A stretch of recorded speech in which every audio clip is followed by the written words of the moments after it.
this. You've heard this so often, I know, but there really is no playbook for this. I wish that there were, but there isn't. And so what we find is that we are trying our best to work through this as we go. What that means, as a practical matter, is that we've got two objectives. One is that we are trying very hard to get school back, get students back to school. That is our number one goal. But our co-equal number one goal is to do it safely. There cannot be school in any circumstance. Right now, we see the experience of our neighbors to the south in southern states and Midwestern states. They're going through a terrible time right now. We don't want to go through a terrible time in New Hampshire. We certainly don't want to go through a terrible time in New Hampshire and have our schools be the reason for that. So we have worked really almost nonstop for the last 6 months almost, since March, to try to provide an education to our students under conditions none of us could have predicted. And now that we are planning to reopen school to some degree in our hybrid model, we're very much working to make sure that we have instruction that is sound and appropriate for students, and to make sure that when they're in school, they're safe. And so we presented a model to the school board on July 13th, and that model had quite a bit of detail. We worked very hard with 9 task forces, over 125 people, representing all facets of the school district, including families and parents. And we have created a plan that we felt we could bring to the school board. And the reason that we brought it to the school board on July 13th was because we know that it's very important for families to have information as quickly as they can, and our teachers. And so we worked very hard through the month of June to provide the basic outline of what we were planning. And then we asked the board for its indulgence to give us from July 13th to August 10th to work out so many of the details. I wish I could stand before you tonight and tell you we've got them all worked out. But it wouldn't be fair to expect that we did, because there are so many factors that have to be taken into account, some of which we'll talk about tonight, that include entities outside of ourselves that we are waiting for approvals from. And so what we have decided as a district is we are not going to tell you something now and then have to pull the rug from under you weeks from now when we get more information. So frequently people say, well, in this district or in that district, they've done this and that. I wish my brothers and sisters in our sister districts very well, but we are not going to promise something that we can't be pretty sure we can deliver. And there are a lot of unknowns right now. We'll get there, but we just don't have them all right now. But we have the answers to a lot of questions. You have provided a great source of questions, you, the community, a great source of questions for the last number of weeks. And Matt, John, and I have compiled them tonight. And what we're going to do is we're going to attempt to go through them. We're going to read the question. We're going to answer them. And we are going to do our best to be as specific as possible. And we're going to ask your indulgence to give us a little bit more time so that when we come up with an answer, it's an answer that you can take to the bank. Before we start, I just want to thank our school board for its indulgence in allowing us the opportunity to have that kind of flexibility, because they have realized that we have that we're trying, very hard to provide them and our community with factual information, again, that you can rely on. And so I appreciate them for that as well. I want to also just remind everybody that we are really hearing you. We really do. I have a child going to be a senior in Nashua South next year. John has a child who, I think John is going to be a junior or a senior? A sophomore. John's going to have a sophomore, and Matt has a child who's a little past school. But but we know from the parent end how nerve-wracking this is. I have my own decisions with my wife to make about school for our son. So we completely understand, and your questions make sense to me, both as a superintendent, but also as a parent. And so any time that we say we're not quite sure yet, trust me, it pains me to tell you that, but I want to just reiterate, we're trying our best to get you answers that you can rely on. We're going to provide many of those tonight, and some we're probably going to have to just wait on a little bit. So without further ado, we're just going to start right now with those questions. And so I could just, so one of the questions that we've received, one of the category of questions that we've received so much lately has been about masks. And very early on, when we presented our hybrid model, I said that our position at that time was going to be that we would strongly encourage masks. And I want to be very clear about why that was so. The governor, in his guidance for school reopening, and the Commissioner of Education did not provide any tool for us to use to enforce. Now, some people have said that if you can enforce a dress code, you can enforce masks. I would tell you that it is an entirely different proposition, given the strength of emotion that so many people have on the issue of masks. It's one thing to say, take off your baseball hat in school. It's a very other thing to require masks when the feelings are so strong. And it was a great disappointment to me and many colleagues in the state when we weren't provided with any guidance on that. Appreciate local control, but this is a case where local control, in my view, ought to be trumped by some direct guidance from our state leadership. So lacking that, on that night, I said it would be very difficult to enforce. I still believe that's true. So what we did is we searched and searched for a way to provide an enforcement mechanism for our teachers and our administrators so that we wouldn't be in a position of asking for something that we couldn't demand. And so last night at an emergency school board meeting, for which I'm very grateful that the board allowed us to have, we presented the board with two draft policies. Essentially, the one draft policy would require students to wear masks on the bus, to wear masks entering and exiting the building, to wear masks in public spaces, in hallways and so on, and not to require masks in the classroom if we can ensure greater than 6 feet of social distancing. The second draft policy that we presented the board was a slightly stricter one that said masks will be worn by all students in all environments. I would also mention that the other policy does not require masks for students who are between preschool and grade 3.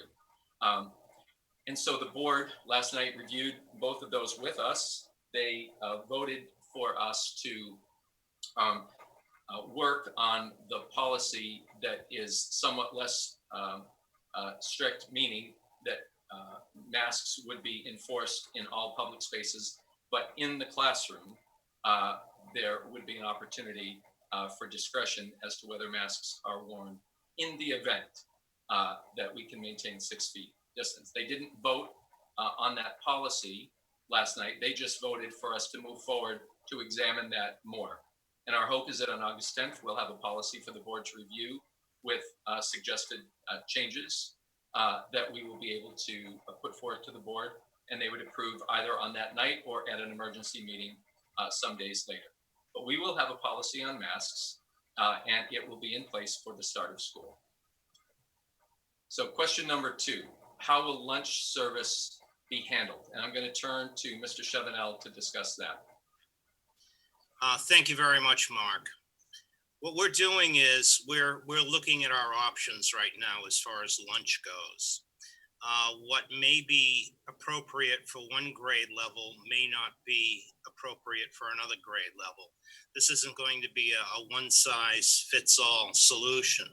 In listening to the elementary school principals, it's their feeling that, from grades K through 3, perhaps it would be better to serve lunch in the classroom. That's something that we can look at and something that we could probably currently do. We're also looking at cafeteria options. If you look at the high school, and you have to remember that the student population, because of the hybrid model, is going to be cut in half. So a high school with 1,200 kids is going to look like a high school with 600 kids. And when you have 4 lunch periods at the high school, you have 600 kids divided by 4, which is 150 kids. That they would be perhaps going into the cafeteria or perhaps have an option to stay in their classrooms, but it's something we're still going to be discussing.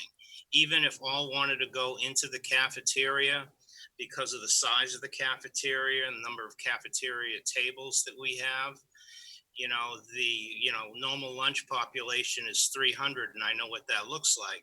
But when you pair it back to 150, I think we can meet the social distance requirements. But however, that's something under further discussion, whether or not we want to have high school kids eat in their classrooms also.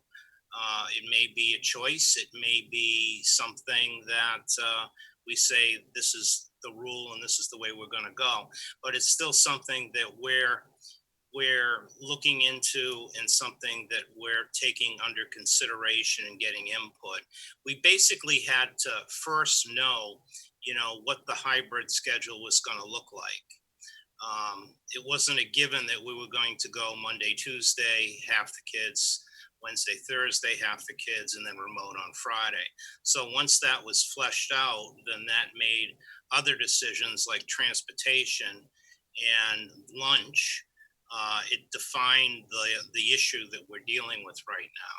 So right now we're looking at in-class versus cafeteria.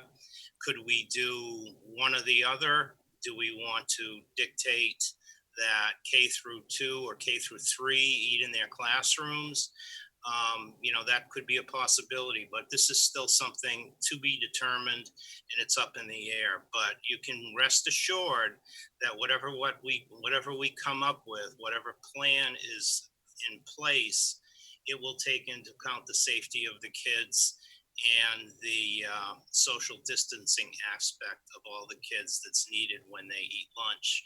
Just like if you go out to a restaurant, there are some restaurants that are serving inside. There's social distancing in all those places. So we would look at that as doing the same thing. So whether it's in classroom or in the cafeteria or whatever, that's our main goal.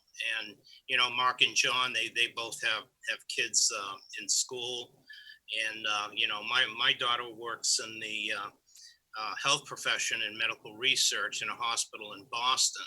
So we all understand what your concerns are, and we are going to stay true to recognizing those concerns as valid, and everything we do is going to be serious of purpose. So that's basically kind of it on the lunch piece right now. We'll give you updates as we get more information and more kind of input from the principals and the other stakeholders. Thank you, Matt. If I could just ask you, Matt, and we've got a lot of questions to get through, and we could talk a lot on each one, and we are going to try to move through, but it's very important. I mentioned earlier on that some of the reason for our inability to fully answer every question relates to outside entities. So Matt, can you just briefly talk about how the school nutrition program impacts our decision-making? Well, the National School Lunch Program and the School Nutrition Association, they have set guidelines for meals, and we have to have a certain slew of green items, orange items, everything like that. And plus, we have to deliver them or keep them at a certain temperature. So if we're serving something that's hot, it would be a little bit challenging with the space of the high school to deliver those meals hot to each classroom at the proper temperature that they need to be at, because everything has a thermometer in it, and we get audited by the state all the time. So that's one of the concerns, to see if we could acquire some sort of insulated devices that we could put the hot lunches in to roll to the classrooms. And then there's Or then the other part is, and if not that, then we would have to apply for a waiver. Is that correct? we could not get a waiver on the temperature factor, but as far as the nutrition, Apply for a waiver so that we would not have to serve hot lunch potentially if we chose an alternative method. We couldn't just make that decision on our own, right? We would have to apply for a waiver on that. we would have to apply for a waiver. And the waiver, when we're still doing the bag lunches and everything like that, and we have a waiver from the state in order to do that, and that waiver ends August 31st. And so as far as the nutrition, I appreciate that. Matt's been handling this with our food service director, Dave Zeke, since March, and they've both done a beautiful, beautiful job. But I'm pointing out that the issue of lunch matters a lot to a lot of people. And what we're trying to say to you tonight is that there are some parts of this that we're going to need other people to help us with. And we are actively working with those people right now. But whatever we choose, you heard Mr. Chevenel, and I want to say it again, whatever we choose, it's going to be a situation where whether students eat in the classroom or whether outside of the classroom in the cafeteria, we know exactly what the challenges are, and we know what we have to do to overcome them, and we will do that. What we can't tell you is which answer we're going to go with quite yet, or which variety of answers based on the grade level, as Mr. Chevenel just said. So that's one of the examples of things that really require third parties to help us with. And so that's what we're doing. So question number 3 for Mr. Fabrizio: will special subjects like gym, art, etc. be remote or in person? Well, my answer won't be as long, I think, as some of the others, because this is a pretty straightforward question. And the answer is yes. We will have specialty areas, or unified arts, as we call them, in all of our schools. And they will run both in the in-person and in the remote part of our week. So that will be happening. We have met um, for a lot with scheduling, as Mr. Chevenel mentioned, that we had to figure a lot of things out with the schedule first, knowing our hybrid model and what it looks like in the Monday, Tuesday, Wednesday, Thursday. Now we can develop schedules that kind of fit the needs of all of the students in our school, and allowing them the opportunity to have those specialty areas. So that will be happening this year in both remote and in a hybrid model, which will also be assignments that will happen that will be done at home as well. Thank you, John. So don't go far away, because the next question is yours as well. What will happen? And again, I want to point out, these are questions that we have received from our community over the last several weeks. And so we have been delaying an opportunity to answer them until we actually could come to you with some answers, which now at this point we have. So I just want to say, these are not our questions. These are your questions that we have received that now we can answer. So the next question from a member of the community is: what will happen for services my child receives for his IEP or Title I programs, and will those be remote or in school? So thank you. There's been a task force really since we began our summer, really probably even a little before, to start looking at IEPs, ESOL, Title I, Special Ed, and 504. And this task force has been led by Heather Barker. She's our Director of Student Services. And Heather has had a combination of both coordinators, 504 coordinators, special ed coordinators, language arts coordinators, and also educators, special education teachers, Title I tutors, para-educators. She's had this task force looking and examining what will services look like in this hybrid model. And the answer isn't as simple as it'll look like this, because what happens in those worlds of students that have IEP or Title I services or 504 services or English language services, their needs are so unique. I spent the last 7 years prior to this position as director of student services, and one of my direct charges, although it was for all students in district, but directly for 780 students who are identified with special ed. And each of those students had um, 780 different IEPs. And within those IEPs, there was different services and different ways of meeting those services for those students. It has to be handled individually. It has to be done by what they need. There was many students over this remote time that we struggled with meeting all the needs of what was in those IEPs, and you know Heather really worked hard with her teams to accommodate, make that happen. Use a lot of online opportunities to do that. Well, the good thing about our hybrid model is we're going to have an opportunity to have students at least with us part of the week. And again, we didn't create this. We didn't create this idea of having COVID. It's something that happened to us. And like many schools, in March, went out and had to redesign our plans. Heather met with all of these families around and her team around what their individual needs would be for ESOY over the summer, and that extended year programming, and did extended on top of that to meet some of the needs of IEPs. So the same premise will come in place. We'll meet with families. We'll meet with their teams. Parents should contact their schools and their coordinators at their schools, either 504 IEP or language arts coordinator, based on the needs of the students, and talk to them about the individual needs of your students and help develop those programs and those plans to meet all the needs in the services.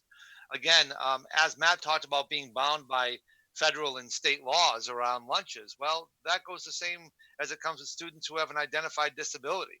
If they have an identified disability, we are required by law to meet those needs. And we put teams together, including the parents, that make decisions around those needs. So it's imperative that, again, this is a partnership, and that parents reach out to those coordinators and to those in those buildings, and talk about when you can meet and talk about your students' individual needs. Some of this is still predicated on us completing our schedules, coming up with course selections at the high school. A lot of this still has to happen, and is happening over the next month. And as that's completed, continue to communicate about what the needs of your children will be. Thank you. Thank you, John. And I just want to take this opportunity, John and Matt know this, but I want to take this opportunity to let folks know who might not know, particularly parents of students on an IEP, that Heather Barker, our Director of Student Services, has been having Zoom coffee sessions with parents, and will continue to do that, both to answer their questions, to allay some of their concerns, and to provide as much reassurance as she can that we are bound to deliver IEP services. But we have not been released, nor should we be released from that responsibility. And the issue now is, how can we do it in such a way that ensures that we are true to the IEP goals and that we can maintain student and staff safety.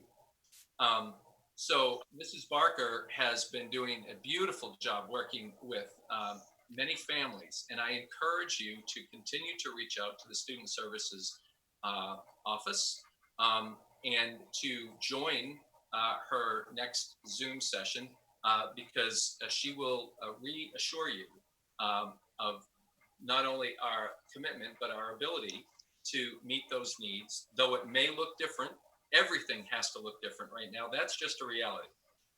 But we will honor the requirements of our students for sure. The next question: if we chose one option, but find it is not ideal, can we switch to the other easily?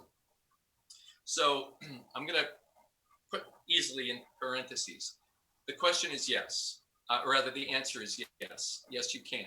Just like we're asking our community to be understanding and flexible with the district as it attempts to solve really challenging problems, we too have to be flexible with our families.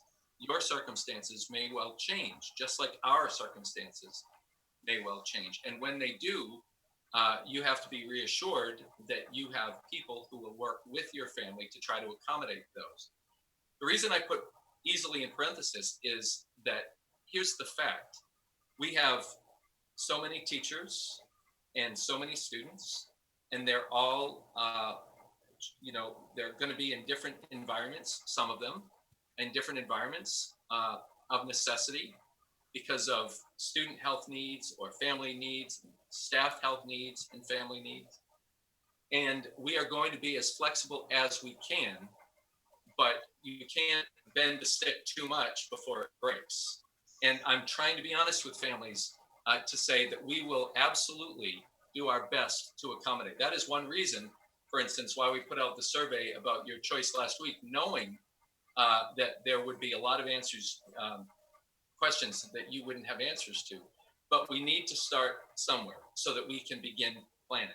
So that does not mean you're locked in, but I would also remind people tonight, as I will continue to do, that the district has only so much ability to flex. And so we will have to work as partners. So we're going to ask for your patience as much as you're going to ask for our patience. And so there we go. So another question, Mark, can I add first before there about there too, just to talk about flexibility a little bit? Please. I want to give a little more concrete example of that. In our high school, Mark talked about there's only so many teachers, so many students. So for example, where we may not be easy is if a student chooses certain courses or certain electives and they are first remote, then they decide they want to come back in the hybrid model.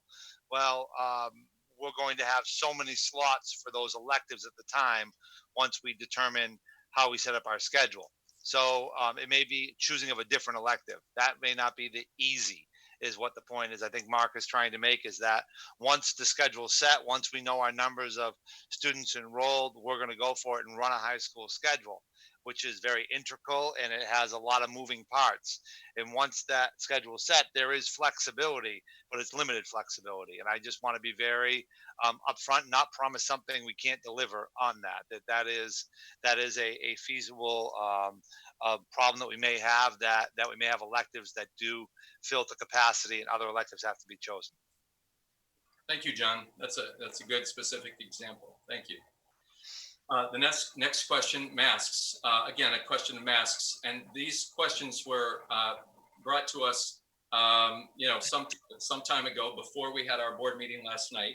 So I understand that they were asked, and I just want to reiterate what happened last night. So the question is masks. Will they be mandated for students, teachers, bus drivers, all of the above? When will this decision be made? We all have our opinions, but if masks are not mandated, and I know the governor is not doing it, it is a deal breaker for our family. So again, we brought to the board last night 2 policies. The board has authorized the administration to move ahead with more research and more data on one of those 2 policies. That was posted last night on our district website. So you can go to the website to see that policy that the board is taking under consideration. When will this decision be made? I want to reiterate, the board took an initial action last night. We have a regularly scheduled meeting on August 10th where the board will take this up again. It may elect to make a decision that night, or it may require a little bit more time. And they have been fantastic at scheduling emergency meetings whenever I have needed it, and likewise whenever they have wanted it. And so I'm assured that this will be answered before school starts. The next question is cafeteria lunch at the high school to ensure social distancing, safety, and sanitizing. This is a big undertaking, but again, something that is so important before our decision can be made. So Matt, can you just elaborate a little bit again on the issue of lunch and particularly sanitizing? Yeah. Let me jump back a little bit because with the masks, it mentioned bus drivers. Yes. And in speaking with STA, Student Transportation of America, all bus drivers will be wearing masks or a face covering that looks like a face shield. So that is a given right now that I can say quite emphatically that bus drivers will either be wearing masks or face shields. The masks sometimes pose problems for bus drivers, especially those that wear glasses with the heat or the cold or something like that. You breathe it into a mask, it can fog up your glasses. So bus drivers who wear glasses, they will be given face shields to wear.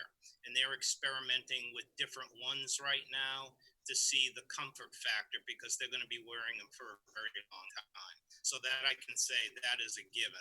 That will happen. Thank you for saying that, because I was actually going to ask you to elaborate on that, because it's very important that people understand the level of detail we're getting to. So anybody who wears glasses and has worn a mask knows that is, it's gets very challenging and very foggy. So Matt's had to get to that level of detail in order to make sure that our drivers are safe. So I appreciate that. I'm mindful that we're been excited to be with you all tonight, and so we're really elaborating on our answers. And I think that me particularly, because I can be very wordy, and my colleagues, we just need to keep time in mind so that we can get through our questions. So right. I'm going to move on. Specials and extracurricular activities, how will they run if we choose remote? John? We're still on the cafeteria we're on number 7 still, Mark, and then I'll go right after Matt. Matt, I apologize. That's all right. Let me do this one real quick. I'm sorry. As we talked about, the hybrid model and serving lunches, same thing with the high school. We're still going to be in that mode to see what will work. But the high school cafeteria is 60 feet by 100 feet. So it's 6,000 square feet that you have to play with in order to socially distance kids. The JMU's APR, where lunch is served, is 64 by 95. So that's 6,080 square feet. So we're looking at square footage of all the spaces that we have and seeing if it could allow for social distancing depending upon the class size. But we're still looking into feeding in the classroom and then perhaps getting a waiver for the type of food and the type of delivery we can do to classrooms to have kids eat there. So one or the other, we're still playing around with it. So that's it for question number 7. Thank you, Matt. My apologies for interrupting. Oh, that's fine. So number 8, specials and extracurricular activities, how will they run if we choose remote? And that's John. So I want to again reiterate that specials will happen either in remote or hybrid. They will happen in a daily schedule. We've explored looking at a platform that's consistent across all of our schools, and from pre-K right through 12. We're really probably looking at Canvas, which the state has just adopted as with a contract for the entire state, which allows us very reasonable cost to utilize that program, or possible Google Classroom. And we've looked at a couple others. We looked at 7 different platforms. We have another task force led by Nancy Rose that's really making decisions around that. And soon we will have a decision on our platform that will be consistent, and that will be the mechanism we use to push out all curricular areas, including specials. When it comes to extracurricular activities, right now we have not made a determination about what will happen after our schools. There's going to have to be a lot of time for sanitation and cleaning and phasing into school. We are, again, going back on a hybrid model, and that is 2 days a week. And again, kids will be in class and then the rest remote. And we are really focusing on making that successful. Some of the extra things may have to hold for a bit till we make some determination. Is it safe and is it working what we're doing currently? And when it comes to athletics, NHIAA, will give us some guidelines on that, and we're awaiting those final guidelines to happen soon. Thank you. Thank you, John. Number 9, if we are forced to choose one or the other option, can we change our minds before the start of the school year? The answer is yes. Again, mindful of the district need for flexibility as much as our families need for flexibility, but yes. Number 10, I would also like to know the protocol for when someone within the school setting tests positive. So the protocol that we will follow is one that has been recommended by the CDC and one that we have been in that has been in place for some time. That's also recommended by DHHS, and that is that if someone in a teacher or a student or any staff member tests positive for COVID-19, the automatic requirement will be for them to be removed from the school. They will have to quarantine for 14 days after the person is symptom free, and that's really what we'll have to follow. Now imagine this: we are sitting here on a beautiful night in July, and we haven't brought any students or any teachers back yet. I don't know what things are going to be like in September, and no one watching does either. We can all speculate and we can hope, but we don't know. So the very real possibility is when we bring students back and teachers back that there will be an increase. I think we have to acknowledge that. Nobody wants it. We are doing every last thing we can to have our schools be safe. But remember, everybody goes out to shop. Everybody goes out to do other things, and schools are not the only place where transmission could happen. But when if they do, that will be the protocol that we must follow. We will also then work to do contact tracing. We'll work with the state on that, and we will be in touch with other people with whom that individual has come within contact closer than 6 feet. And also we'll have to investigate whether they were masked or not, because that matters. And then we will have to be in touch with all those people. And that is simply the protocol that we have to follow. We will never release the name. We will never release the name. That is against privacy rights, HIPAA. And so there are people back in the early spring when this happened who were concerned about this or that one having traveled and they wanted names.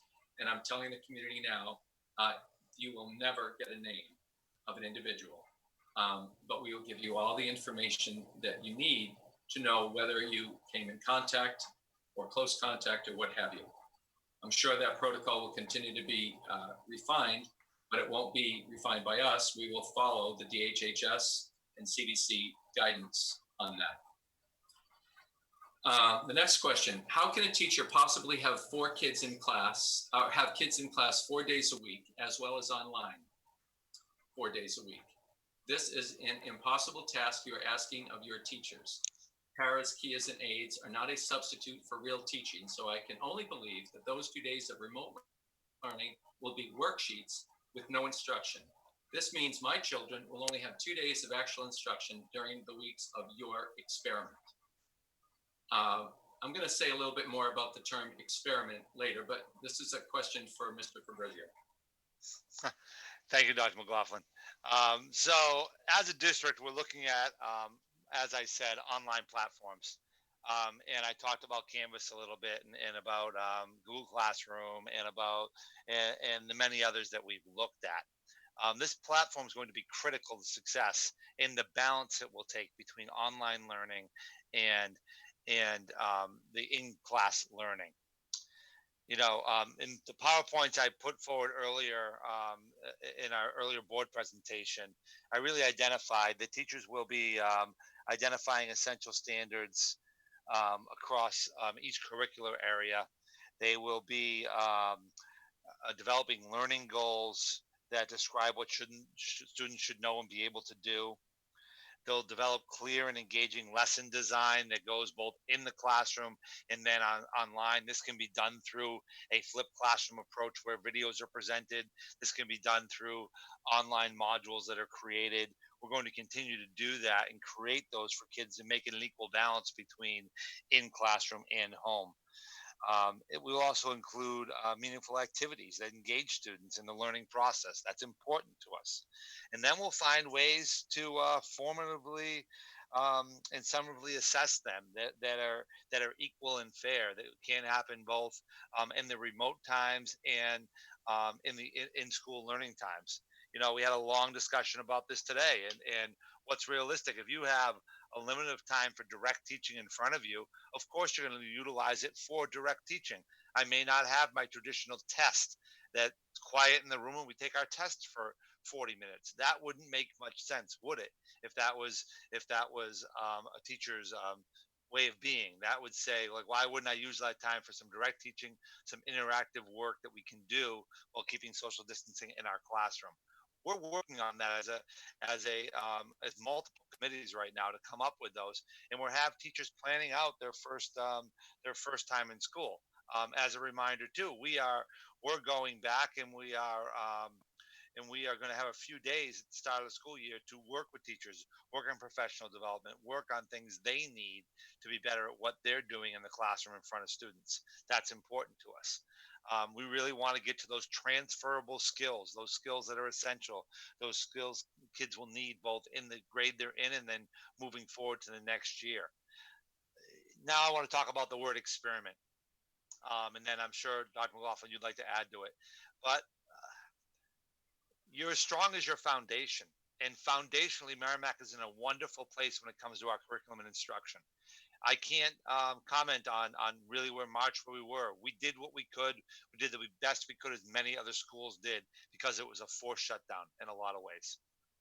So now we looked at about what tools do we utilize? Well, the idea of essential standards is based on the work of Jay McTighe and Grant Wiggins. They are leaders in the world of what's best practice in education. We base it on that science of what they've created, not by an experiment.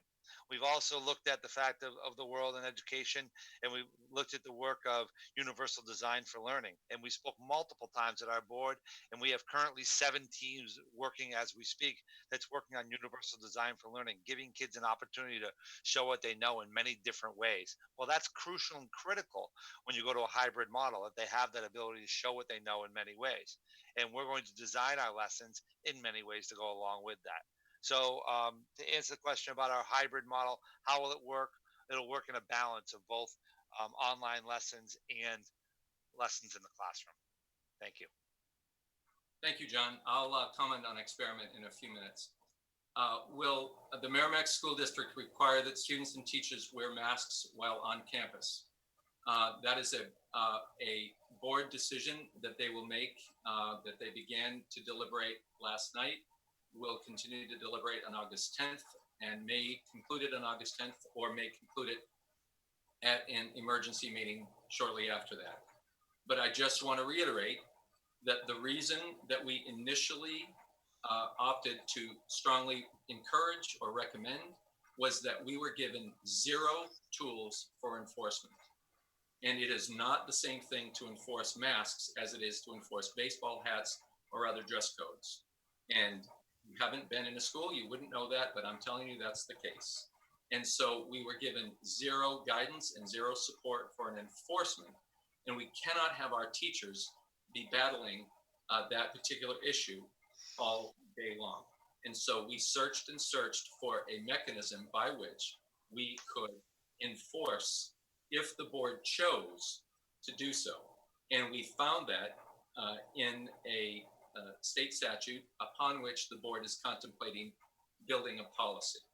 That took time and it took research. So the issue of having one answer one day and it never changing would be really irresponsible in this environment. We have to be allowed the time to do research, to understand the trajectory of this illness, the trajectory of our responses to it. We have to learn, reflect. And so the policies that were brought before the board last night are an exact example of that necessity that only time allows. Will the Merrimack School District have protocols for cleaning classrooms during the day? Matt? And if so, what are they? Yeah, thank you. Usually during the day, we have one day custodian on duty in each building who's responsible for the entire building.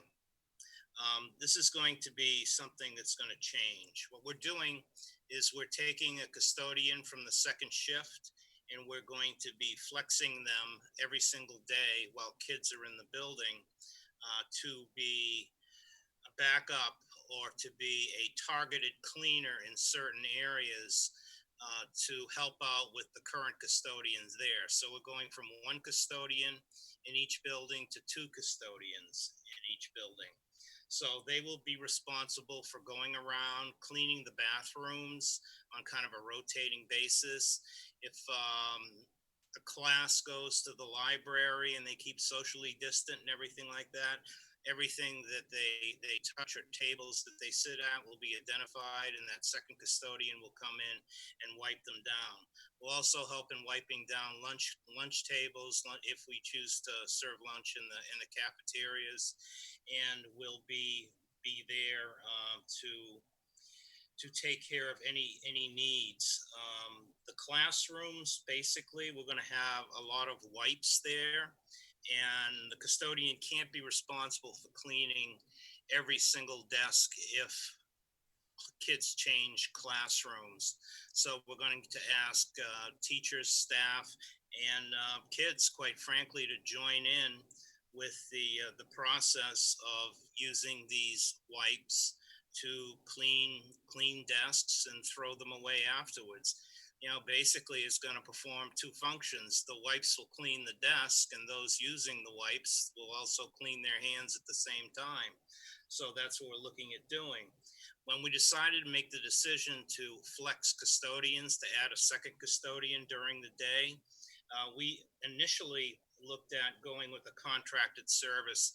This is a recurring theme that I've heard working here for all these years, that it'd be a lot cheaper to hire your own contracted service than to hire your own custodians. But we went out and we checked with several places that do these type of things, and to have an additional custodian at each school for 8 hours a day would cost upwards of $7,000 a week. And I had to ask Tom Tussaud, my facilities director, to repeat himself 3 or 4 times before a week sunk in. So after we looked at that, we said, there's no way that we want to have that incur that kind of expense.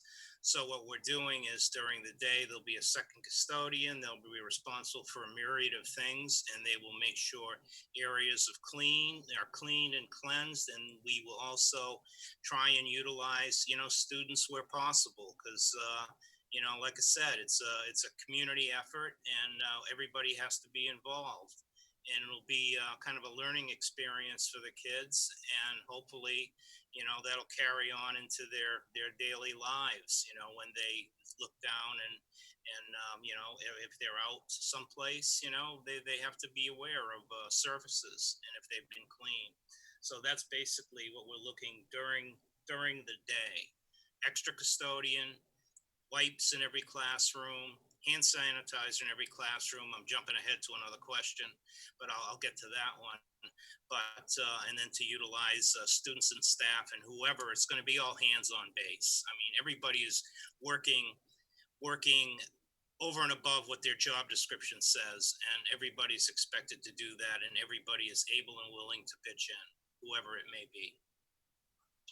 Thank you, Matt. And I just want to elaborate just a little bit on a couple of things you said. One, the pitching in. If there's a theme in my messages to the families and our district staff for all these months, it's been that this is a community problem. The tone of some questions that we've received over the course of these months has led me to believe that that there's an expectation that this problem must be handled entirely by the schools. But the schools are part of a community, just one part of a community. And for us to be successful in opening schools and providing as good an education as we can under these conditions, and as safe an education as we can under these conditions, then we're going to need to be partners with our families and our students. That's just a simple fact. It shouldn't be revolutionary to suggest that. And we are doing our very best, and we hope and expect that our families and our students will too. The other thing I just want to point out is that our budget was put together and long before there was even a hint of COVID. And it was approved at deliberative session at the end of the first week of March while things were gearing up. So we've made a commitment to stay true to our budget. And that has created a challenging situation. We've made a commitment to our community, and we're going to try to hold to that. However, I think it's fair to say that schools right now, who are deemed so important and so essential, have not been accorded the financial support that you would think would come with the essential service of a school. We have been allocated just under $400,000 in COVID funds. And Matt, not at the moment, but Matt could tell you how quickly that is going to go. That is not a lot of money for what we're talking about. So Matt points out the issue of custodians, $7,000 a week. We don't have that kind of money in our budget. We don't have that kind of money given to us to handle this crisis. So the schools aren't the only ones who need to solve this problem. And so I would implore our community to join the schools in supporting additional efforts to provide the kind of funding that we will use and use wisely in order to accommodate our goals of educating and in a safe environment. So the next question, what will my child's classroom look like? Desks 6 feet apart? How will this work? So Matt? Yes. You want me to continue on with the rest of that question or just answer that? Yeah, that's it. Yep. The rest of the question is if JMU's is anything like MES, then there would only be room for around 5 kids in the classroom. How will this work? With the reduced enrollments coming in with the split schedule, there's more than enough room to keep kids 6 feet apart in each classroom. When I look at, we actually do these. So this is a space utilization form that we have filled out in prior years. I'm looking at, James Mastrocola Upper Elementary School right now. And those rooms are like room 110 is 850 square feet, 112 is 850. Classroom 123 is 812, 805. We have the square footage of every single classroom in the entire district. When I flip over to James Mastrocola Elementary School, I mean, the grade 1 classrooms with the shared space is 928 square feet. Grade 2 is 901. The computer room is 901. Grade 4 is 885. And so there's plenty of room, square footage wise, to accommodate more than 5 kids in a classroom safely. You could do 10 to 15 in each classroom and keep them 6 feet apart. We're in the process right now of renting storage trailers, 40-foot roll-offs from Page Street. And we're going to see if we can remove as much furniture as we can. If not, then we'll just put little placards on desks saying, don't sit here. Kind of like you see in restaurants. If you go to, I don't know, a restaurant and has booths on the side, you'll see little signs saying, do not, this is not for seating or anything like that. So we'll do that. So either we're going to be removing furniture and putting them in those storage areas, or we're going to be designating every other desk as a desk that you can probably sit in. So I don't see, given the square footages that I just listed, 850, 885 is probably the smallest classroom. That's a grade 4 classroom. That's room number 28. There's plenty of room in there for social distancing. So I do not see an issue for that at all. And that's based on really mathematical calculations that Matt has done relative to classroom size and the number of students in a hybrid model who will be in class on any given day. That's part of the reason we chose that model. So thank you, Matt. Okay, the next question. If I choose the online option and your experiment with other people's children works out well, will I be able to switch my children back to the brick and mortar setting? So the answer to that, as we've indicated earlier, is yes, and we will do our very best to be flexible with you to accommodate that. But this is a second question, perhaps from the same person, but it's a second question that refers to the term experiment. And I wanted to share this question tonight because I want people to understand the tone of some of the questions that we get. I don't receive that question as if it's in the spirit of good-natured. I receive it as almost an insult. Experimenting with other people's children sounds pretty bad. It sounds like we're not being careful, that we're being flippant. You can say a lot of things to me and about me, but if anybody were to think that in my role or in anybody's role in this district that we're being flippant and experimenting with the lives of our students, I will tell you face to face, nothing could be further from the truth. And I also want to point out that that question ignores the fact that we have hundreds of teachers working on these very questions every day. Every time I talk to a teacher, to a person, their first concern is their students. How will we get instruction as good as it can be? How can we do it safely? Your teachers, the teachers that your budgets employ, are working virtually round the clock, as well as their administrators, working virtually, and I'm not exaggerating, round the clock, make our schools as safe and as instructionally sound as they can. So the suggestion that this is just an experiment is really, I just have to tackle that head on and say it's an affront. And it just speaks to a complete lack of knowledge of what we're doing in this community on behalf of your children. And so it is not an experiment any more than any legislator or executive at federal, state, or local levels who are answering questions or not answering questions or punting a question is experimenting with your children and all of us.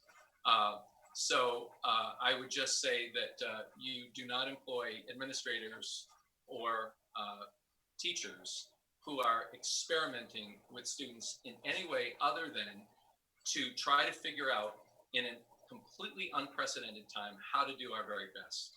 That's what we're working on. The next question is, I paid for my daughter to go to MEEP last year. That's our preschool program. And also this year, remote learning didn't work at all with her at 3 years old. And I know it will not work with her at 4 years old. How do you propose to either keep her engaged or refund me for the days that she is not in school? Keep in mind that as an educator, I want her in brick and mortar setting, but without any guidance about how this will look, I'm terrified to send her in. So I believe that's you, John.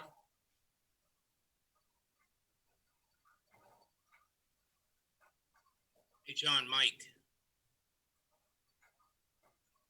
John, unmute yourself. I'm trying. There we go. Thank you. Little technology there, sorry, I had, as we are all remote, I had noise in the background and I had to mute, but now I am unmuted. So I'm going to start this off, and Matt, you can talk about refunds, but I'm going to talk about the MEET program a little bit in preschool. Preschool is not a required program for schools or by the state. The only time it's required is for services for students who may have a disability. And I just wanted to be clear about that because this is best practice in Merrimack. And I'm going to go back 10 years. And Matt and I worked on the project 10 years ago when we decided to expand from having just 3 classrooms in the entire district that were preschool. We had a total of 60 kids in preschool programming. We are currently up to over 200. So that shows the growth in 10 years of what we've done for our programs. Under the direction of Kara Cave, our preschool coordinator, and again, Heather Barker, our student services director, they design, along with the principals, the program. We have decided to put them in every school and expand our facility to have preschool programming in all of our elementary schools across the district. That's by choice. Many other districts have a building that they rent and they put all their preschool in one building, or they just do services, or they just have students with identified needs in there. We have chosen to have an integrated program with more than 60% of our kids in that program do not have a disability. And it's an integrated regular ed program that allows for good like peers for all kids to work together, to get in early, to learn skills early, to be able to move forward, understand our buildings, to be part of our community. That's by choice and by purpose. So that's a big, long kind of intro to how to answer the question. I don't know this person's 3-year-old daughter and now turning 4-year-old daughter's needs. I don't. So to answer a question I talked earlier about, every building has a special ed coordinator and a 504 coordinator, and those are the people that best can identify and work with the needs based on the services that are in that building or services we need to have to provide for that. Heather Barker is working with her team to provide services both at home and in school. And she's been doing that since last year. So if the program is not working for your child, reach out to Kara or to Heather. That would be my advice on that one. And Matt, you want to talk about the refund? Yeah, as far as refunds go, last year for typical kids who were in the program who were charged tuition from March on, if they had paid for the rest of the year, we processed maybe 50 or 60 refunds directly to those parents. So if you did not get a refund and you had a typical kid, then you need to contact central office, make a phone call to whatever school you were at, said, you paid last year, and we gave refunds because, the MEET program on a remote basis, last year trying to figure it out on the fly, and with those typical kids, we decided that if parents already paid up through the end of the year, that we would refund their money, and we did indeed do that. So if you didn't get your refund, contact your school directly, and they will be in contact with me, and we can verify that you're eligible, and we will give you a refund. As easy as that. Perfect. That's last year.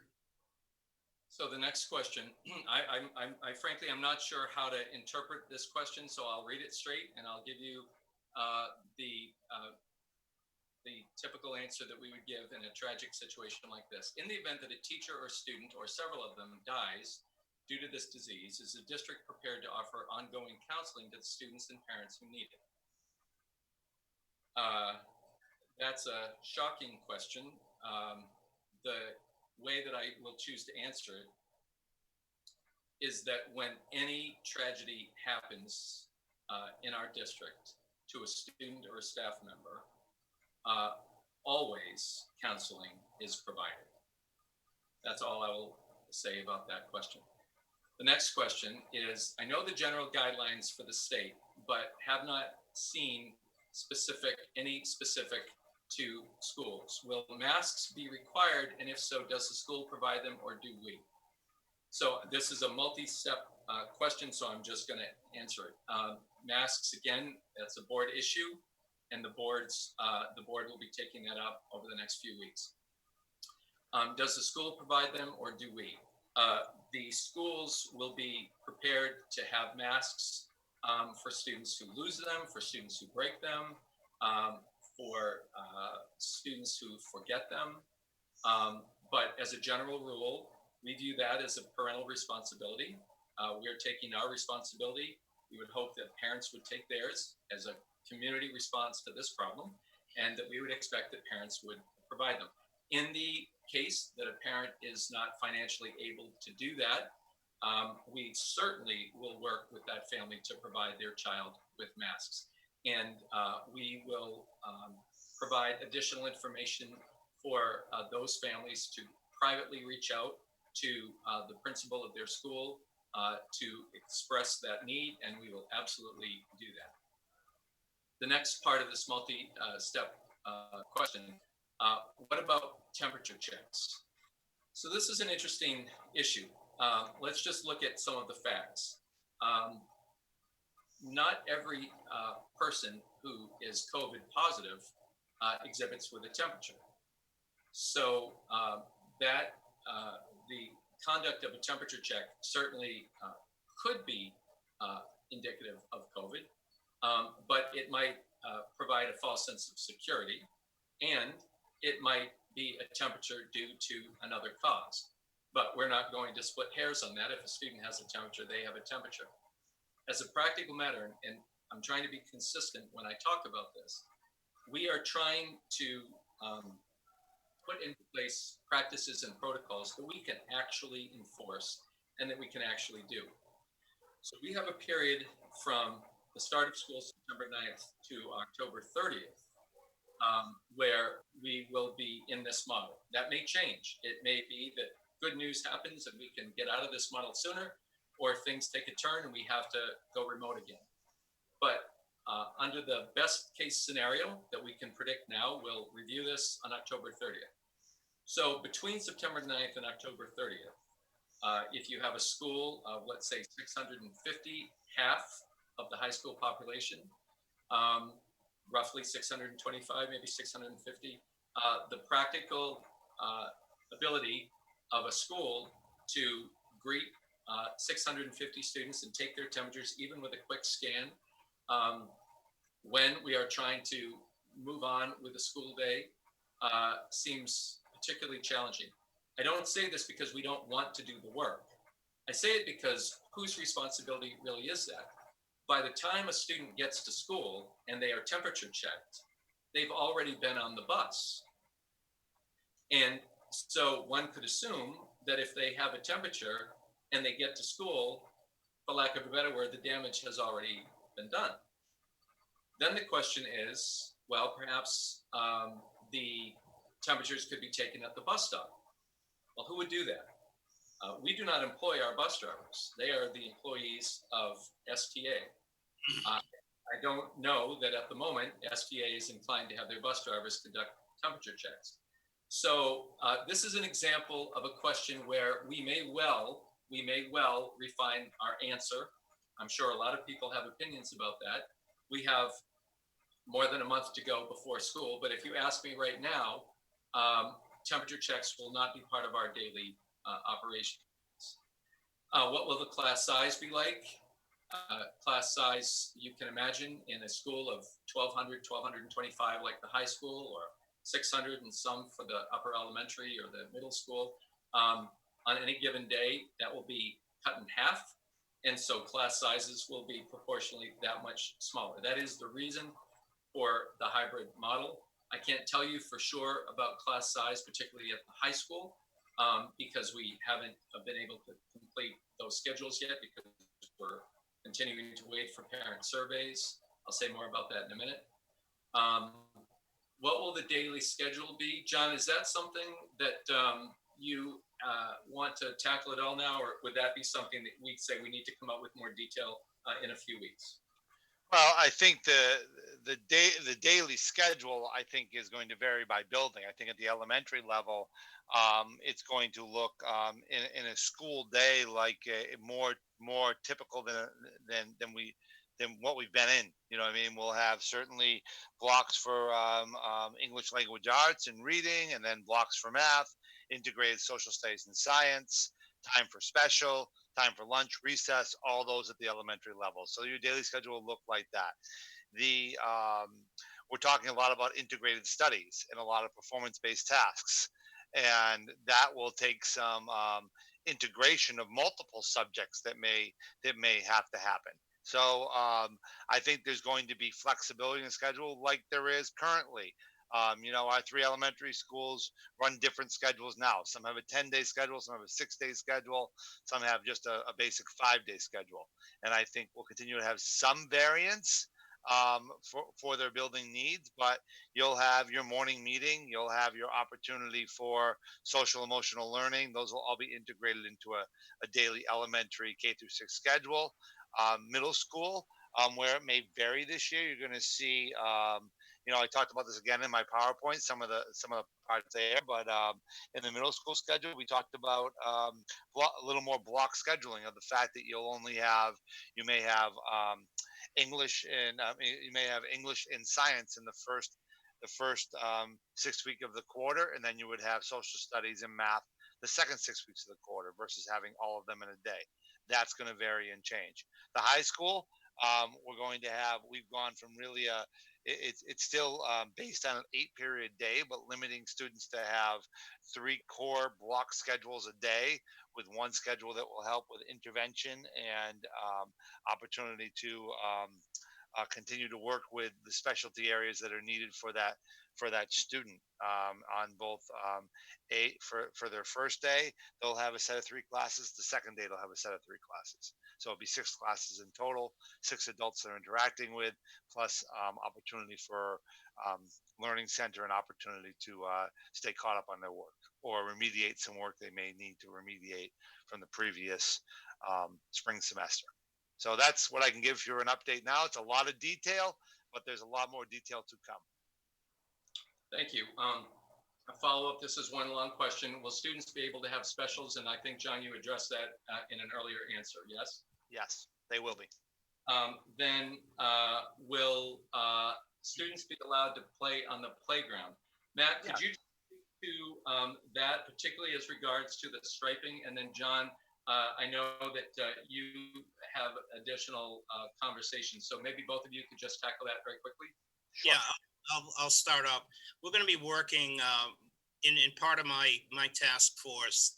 We had a few PE teachers, and they were talking about creating play station areas. They could play games like hopscotch, where you can, the old-fashioned hopscotch. There's not more than one kid going through the routine, so there could be a line that's formed, people 6 feet apart. It could be a controlled activity, and they're looking at creating other areas that would be the stretching area where someone would go in. So it's kind of like stations in the parking lots in the playground areas that are paved, and we would be striping that. Once I get the design, we could lay it out and we could stripe those areas to have those kids contained outside in a certain area, as opposed to, what you've been used to seeing, especially, at the upper elementary school, where they're in the front part where the asphalt period is, and that pavement is all together. And we could have some using swings. We could have them separated with these painted stations. And then obviously we could have a group using the field out there to keep them separated with staff supervision. So that's as far as, what we have as far as trying to organize recess. Anything on the playground stations? Sure, sure. So I will, again, I talked earlier about our foundation and how, based on some science and research we've done, and we have a very active social emotional learning group and our system of care group that's happening, that's working in tandem with another task force. And they've done a lot of work to talk about kind of using excerpts from a program called Playworks. And it's again a research way about how kids play and learn and interact together, and utilizing our school counselors, our PE teachers, and our classroom teachers, paraeducators, all of our staff in tandem, training them to kind of how to help build social emotional learning and with play. And we're going to be using some of that too, as Matt mentioned, utilizing all areas of the grounds to separate kids and keep them socially distant. Thank you. And I just want to take this opportunity to remind people who might not know this, but Assistant Superintendent Fabrizio has had a really interesting career, and most recently, prior to this job, has been Director of Student Services, but then prior to that was an elementary principal himself in Merrimack at Mastercola Elementary School. So John has a lot of credibility on the issue. Of course, as does Matt, from the perspective of implementing plans. So those two are really working hand in glove when it comes to trying to create the safest and the most responsible way for students to fulfill their need for play, both by their unique experiences. So we feel really lucky to have both of them working on all of these things, but on this in particular, it's very helpful, their background. So then a further question, can teachers opt to choose either model? Will teachers be assigned to an A-B group or remote grouping to limit their exposure and also the exposure of our kids? So earlier tonight, I mentioned that there are factors that are really outside of any school district's control that impact how we move. One of those things has to do with the Federal CARES Act. And that act provides very specific direction to employers of companies or organizations of 50 or more as relates to opportunities that are provided to employees regarding the location of their work and other circumstances of that. So if our HR director, Melissa Gagne, is listening tonight, she's probably smiling and hoping I don't say a whole lot, because every time I speak about this, I stumble on something because it's so complicated. But again, we're in great hands with Melissa Gagne and Paula Williams, our HR department. And what I would tell you is that our teachers must have options themselves, just like our parents and our students do. They deserve and must have options as well.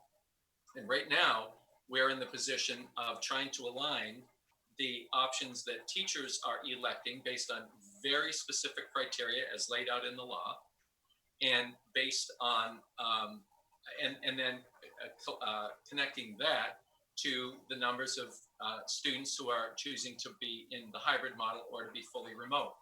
All the more reason why completion of our survey is so important, so that we can begin that match. So we are not in a position to say specifically how those groupings will work yet, because we have yet to receive all survey results from our families.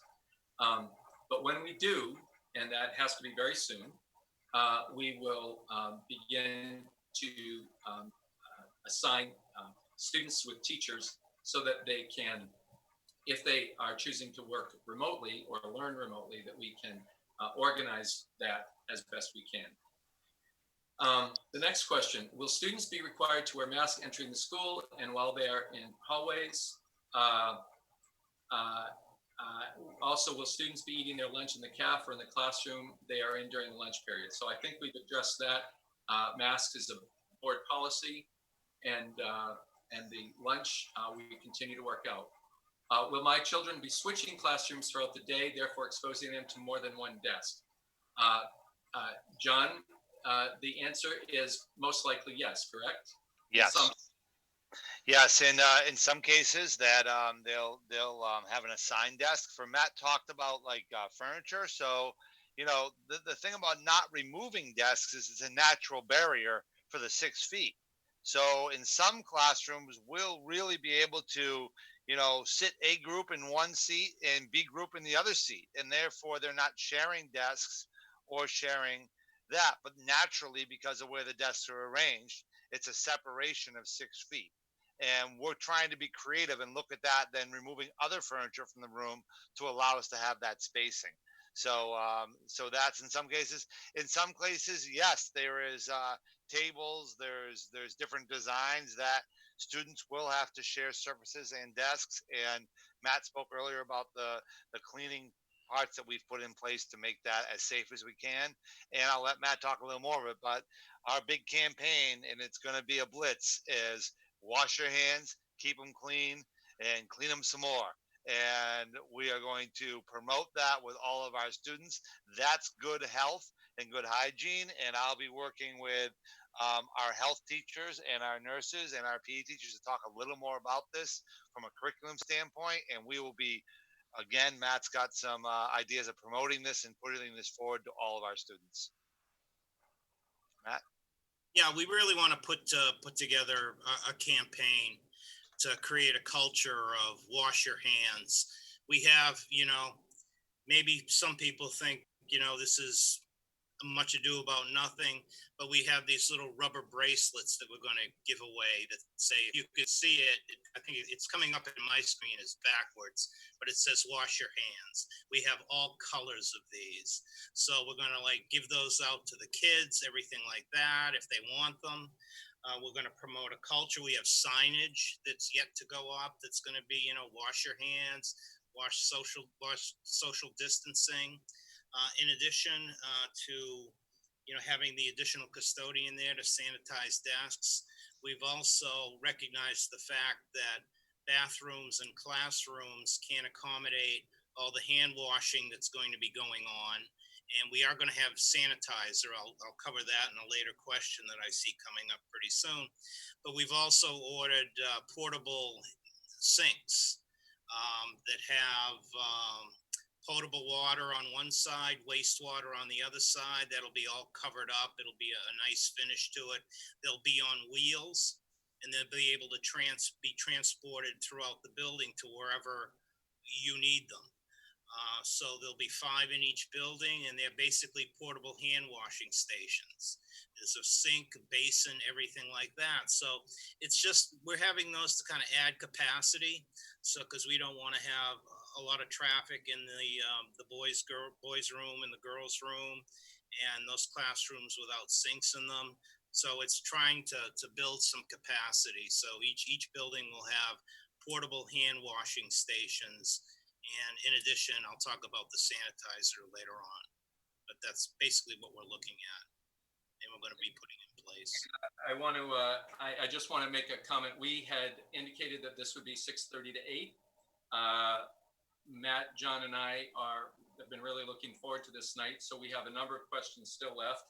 I would invite our families watching to continue to watch, and we will do our best to speed it up a little bit. But these are pretty important things, and we want to just provide you with clear answers. So with your indulgence, we'll go on just a little bit longer. I just want to point out something that Matt just said.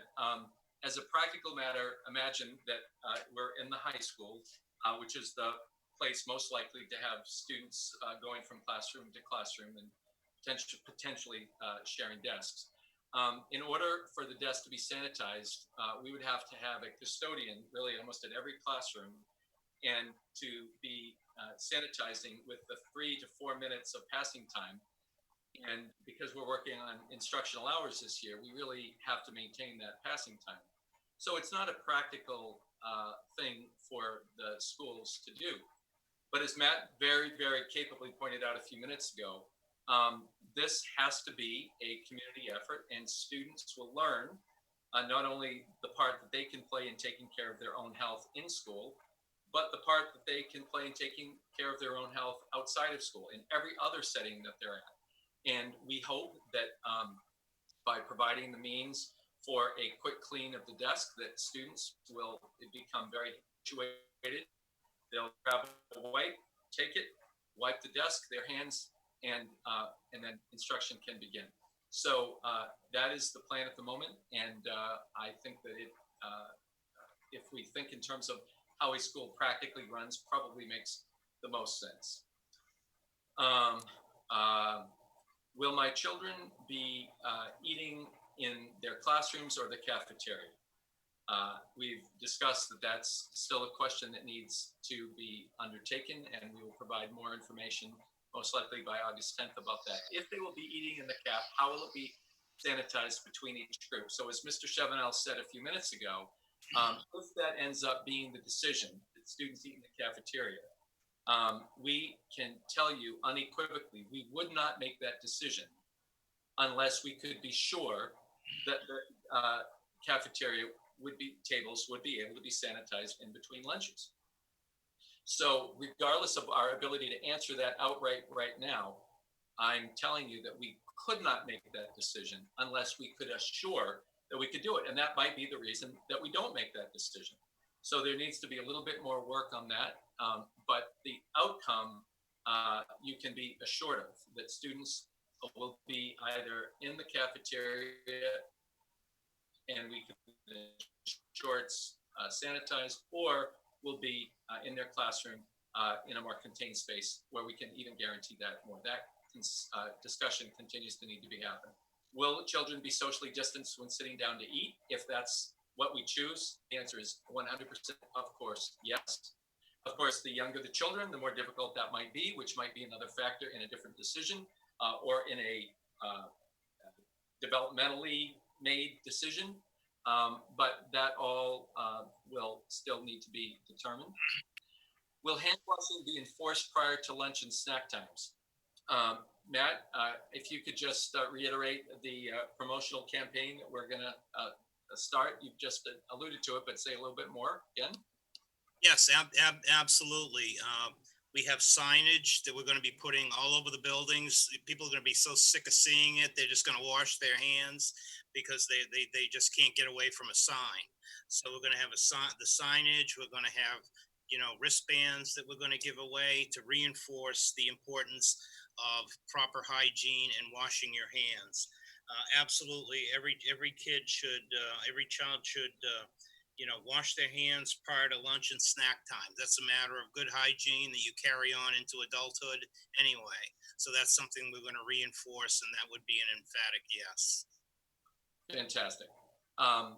Many questions, understandably, about masks. Will they be worn? Most likely, yes. This is a board decision, but based on their response to the two policies last night, the answer is, it seems to be quite likely that will be so. And you can check out the policy on our website that the board is right now deliberating. If so, by who? Staff, students, everyone? Yes, staff, students, everyone, if that's the direction that the board will take. And if you look at the policy, you'll see how it outlines it. And will it be enforced or optional? And then this goes to the next question, will wearing masks be enforced? And if so, how will you make sure students do not violate this requirement? So this is the very crux of the problem that we've faced. And at the risk of beating a dead horse, that this is important, and so it's worth repeating. The issue of enforcement is huge. The governor did not require it.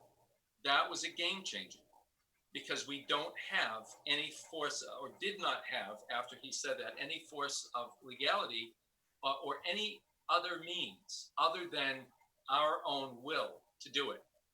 And the question here is interesting. How will you make sure students do not violate this requirement? Well, we can't make sure that students don't bully one another. We have to deal with it. We try to teach about good behavior, but we can't prevent that from happening. We try our best. There are many things that schools have to deal with on a daily basis, and we do our best to prevent bad acts.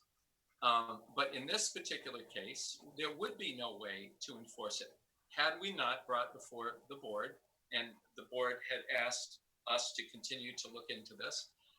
the policies that we brought to them last night that are based on a statute that says if a student presents a harm or hazard to himself or others, that student can be removed from the classroom. And if you think about when this statute 1971, I think, got into place, it was largely because if a student came to school with chickenpox, they would present a hazard to themselves and others, and it would be reasonable to say, well, you've got to go home, feel better, and we'll teach you what you missed. Really, this is no different. But no one has invoked that particular rule in this particular case, and Merrimack has chosen to do that. That's what took some time. And now the board is contemplating taking that RSA and turning it into a policy that would allow our teachers or administrators to say that in our school, our policy says that you must wear a mask under these conditions, and if you don't, you'll have to go home. That's the way that we can enforce that. Prior to our discovery of that RSA and our decision to put it into a policy, we did not have such an enforcement, and we do now. But I would also say, how will you make sure students do not violate this requirement? I am being as honest with our families tonight as I can. We're counting on you. We're trying to educate your students and keep them safe. And so if there is a message coming from home, you don't have to. And there's a message coming from school that we're trying to take care of ourselves and each other, that's going to make our job a lot harder. So this would be a case where I really am pleading with our community to be a partner in this. We're not happy that we're in this situation. We're not trying to curtail anyone's freedoms by asking to wear a mask. What we are trying to do is keep people safe. And if we're not concerned about our own health, then we should be concerned about our neighbors and the people that work with and for us, because they perhaps do have a health concern and a right to have a health concern. And so as a strong community, I would hope and expect that our families would, if not for themselves, for their neighbors, work very hard to encourage their students to come to school with the attitude of wearing a mask until this crisis goes away. And I pray every day that it does, as I'm sure all of you do. But until it does, we have to work in partnership. And so I implore us all to work together to that end. How often will cleaning occur, and how thorough will the cleaning be? Matt, this is very important. You've done a lot of work on this. Can you just reiterate that, please? Well, aside from the cleaning during the day with the additional custodian, with 2 custodians on duty, in the evening, we're going to have a full crew who's going to go through the entire building, sanitize all the areas, and we're going to be utilizing some special machinery that we have that'll fog out an area. I've mentioned that before.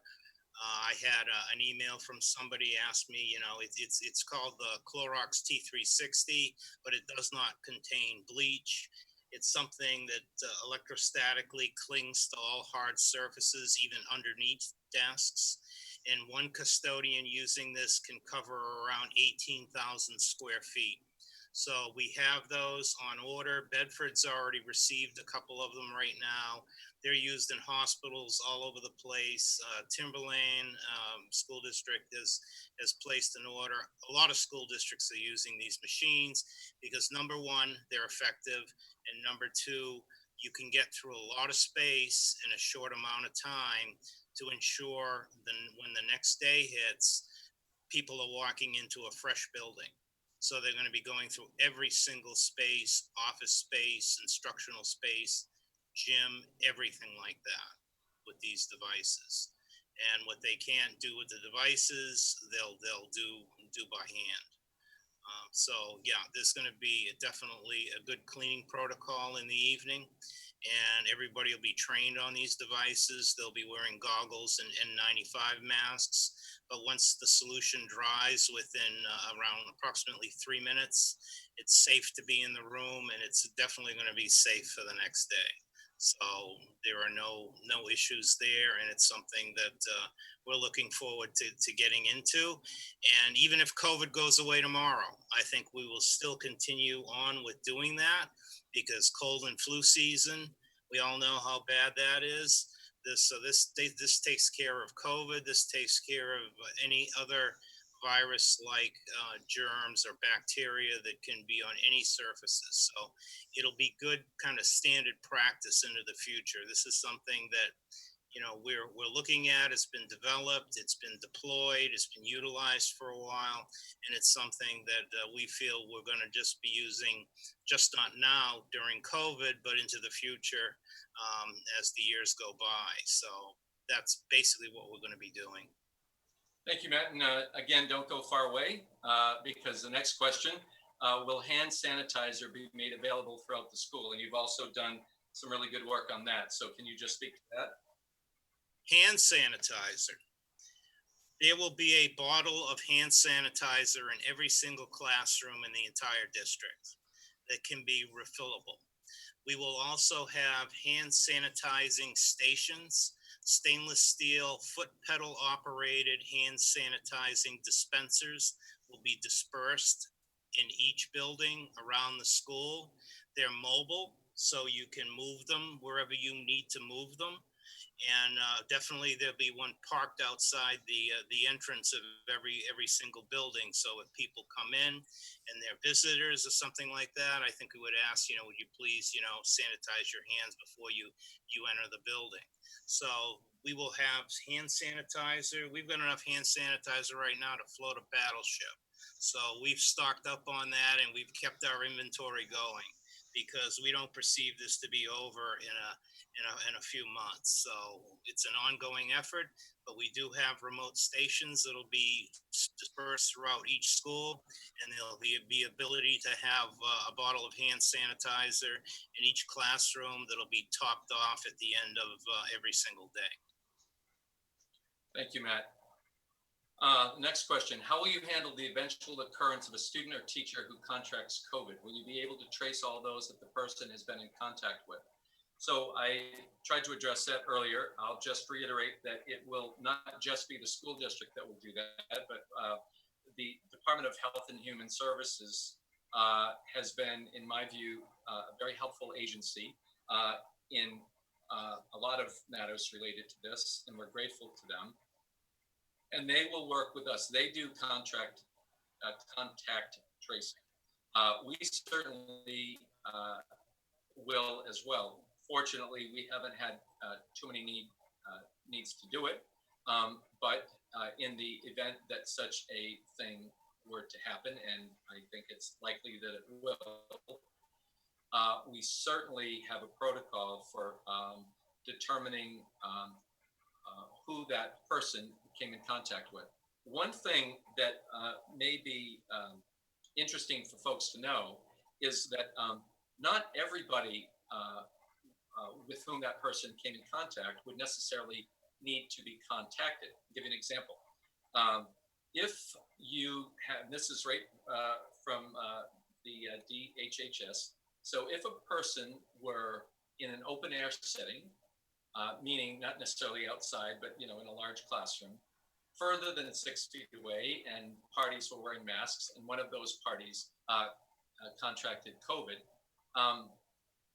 My understanding from DHHS, and if there are others out there who contradict that, then take that up with DHHS. I'm telling you what I've learned from firsthand experience with one particular case in our district, is that person wouldn't necessarily be in the category of a great exposure risk.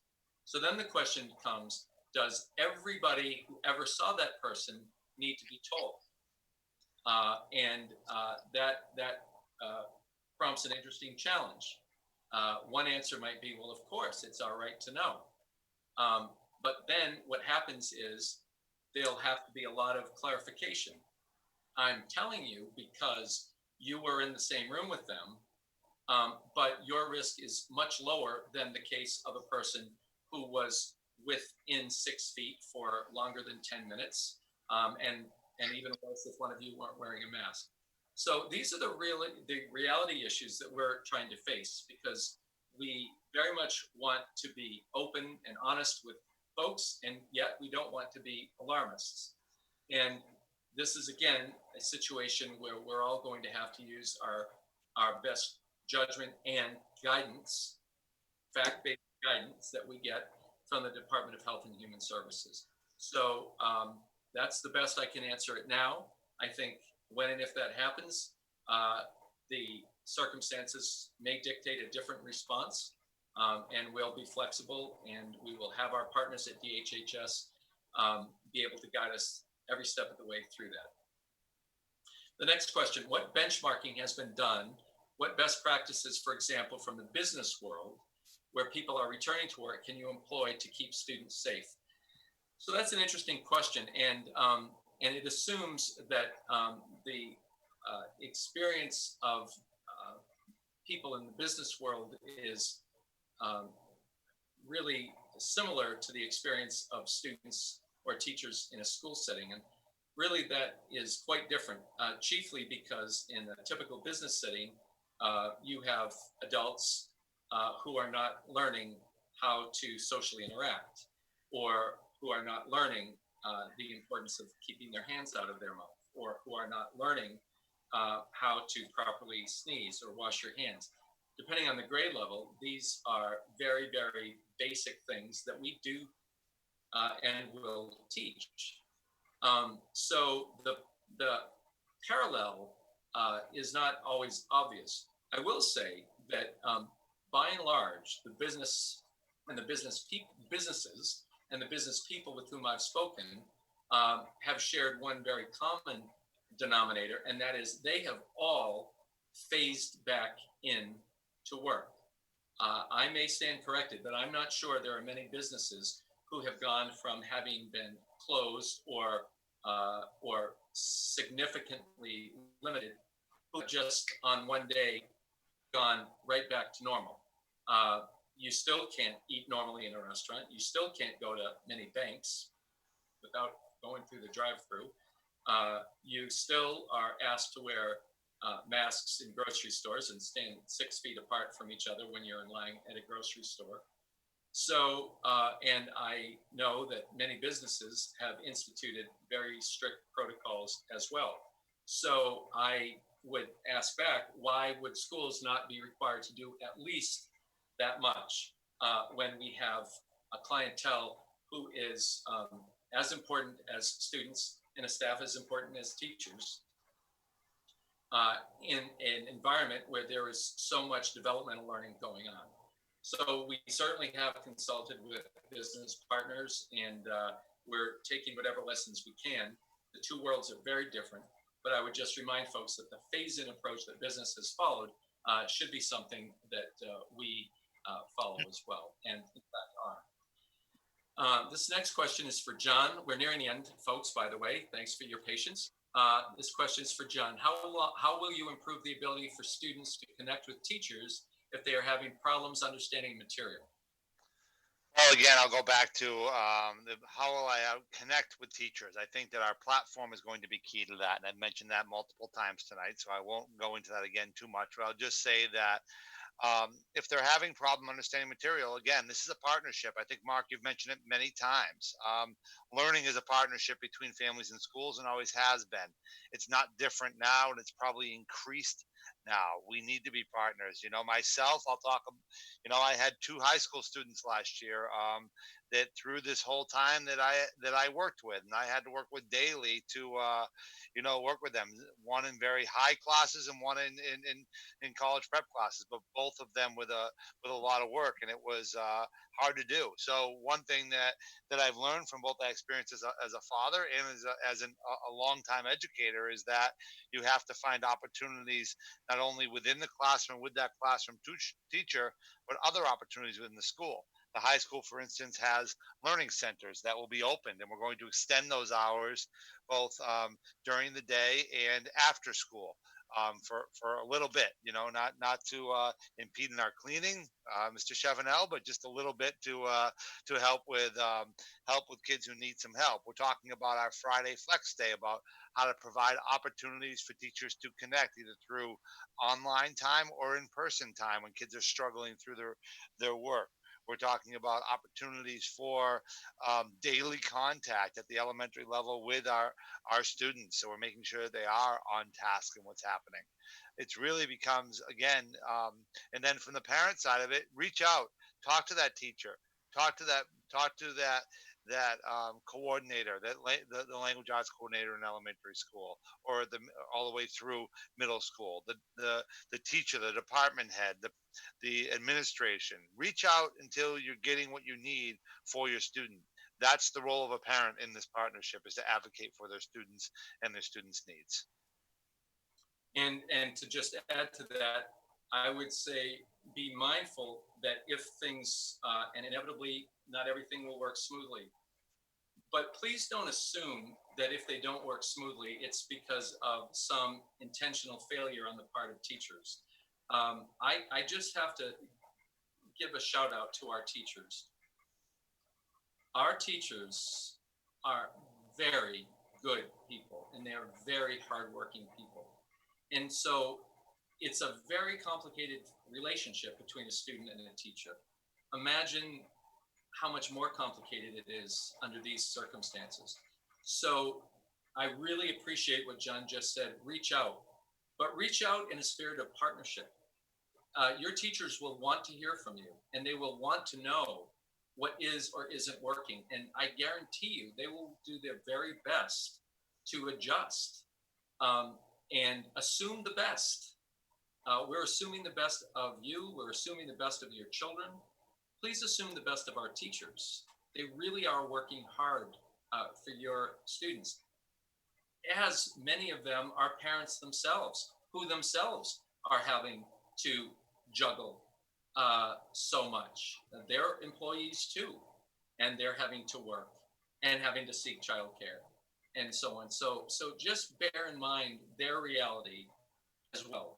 And I think when we do that, we will find such an opportunity to come together and to make this as good an experience for our students as possible.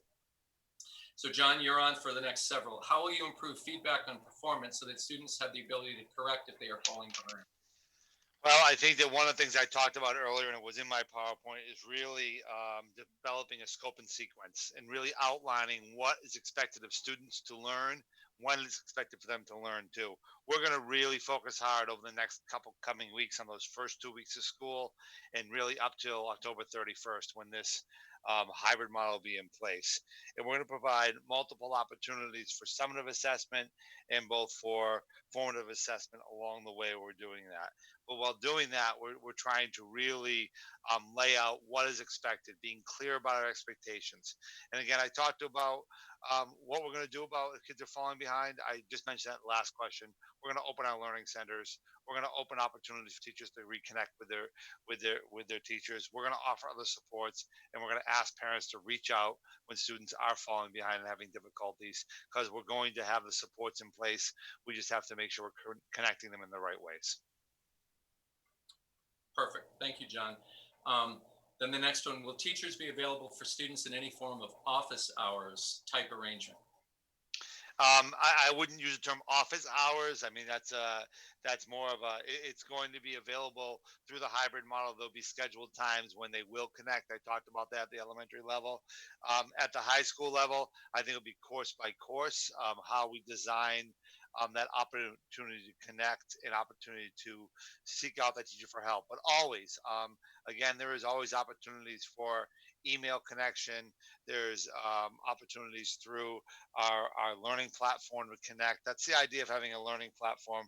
So it's very clear and explicit, and there's a very simple pathway to connect with our teachers when students need to turn their work in, see their new assignments, be able to work collaboratively with others. That's all part of the platform we're trying to adopt as a district. Perfect. So stay there, John. Yep. What support are the teachers getting to learn how to perform in this environment? I'll refer back to something I talked about in our instructional model again. And it's aligning our standards, first of all, starting off with standards, and then identifying the essential ones, looking for patterns and trends across all of our different curricular areas, examining cross content standards, describing what students should know and be able to do by creating learning goals, designing rubrics that help us look at and define levels of success when they're doing that, ensure rigor and critical thinking throughout that design, utilizing all of our universal design concepts that we have spent a long time now learning. And I'll commend both our upper and our middle school. They are two model schools in the state when it comes to utilizing UDL concepts. Have clear and engaging lesson design. We have to make sure we develop that scope and sequence that's very clear to parents and can identify what is expected of our student. What do they need to do? What do they need to turn in? What is that assignment, both in the classroom and remotely? And meaningful activities that engage our students. It can't be just worksheets and papers to turn in. It's going to be engaging. It's going to be cross curricular area projects. It's going to be some integrated learning. It's going to be some performance based tasks. Those things will be larger assignments to turn in, but it's going to be a way of upping the rigor for our students, because that's what we want to do. This is planned out. Really, I think it's a false comparison in a lot of way, where we were from March until May. Compare where we will be from September to October 31st. That's really where we have planned, we have worked together, we have organized, and we will provide something that has a level of rigor to it. That's our hope. I really, really want to just reiterate a point that John just made. It is so important. All schools, not just Merrimack, all schools in New Hampshire and across the country did their very best. We started March having no idea what was lying ahead of us. And on a dime, the school organization, which isn't always noted for being the leader of change, absolutely proved itself capable of changing on a dime, with no expectation that a pandemic, a once in a century pandemic, was about to hit. And we did that. Now, we didn't do it perfectly, but we did it. And we now have the advantage of more time to plan. So what John just said about it's a false comparison, if you're imagining how it was in the spring and thinking it will be exactly that, it won't be. And I'm not going to stand here and tell you tonight that it's going to be perfect. If I did, it would make you feel maybe good for a few minutes, and then you go, is he kidding? So I'm not going to kid you. It will not be perfect, but it won't be because we're not trying. And we have learned a lot from this March to May experience. And we will integrate that learning into what we do, and are integrating into what we will do in the upcoming school year. So thank you, John, for pointing that out. Matt, how will buses work? How can they make sure that school children are social distancing? Well, with the, I keep hitting the stop video. There we are. Okay.